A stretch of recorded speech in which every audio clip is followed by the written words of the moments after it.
Alright, quick tips time. Let's get your woodworking tools sorted so you spend more time building, less time searching. First up, think zones.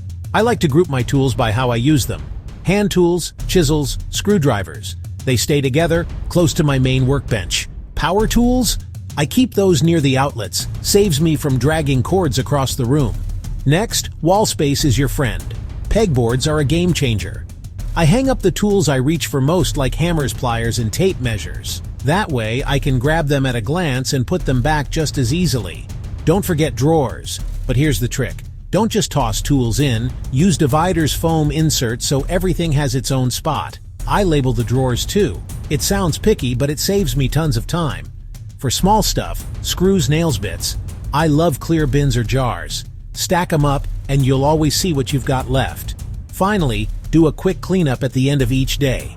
It doesn't have to be perfect, just 10 minutes to put things back. Trust me, your future self will thank you. Alright, those are my top tips for keeping your workshop organized and your projects running smooth. Got any clever storage hacks?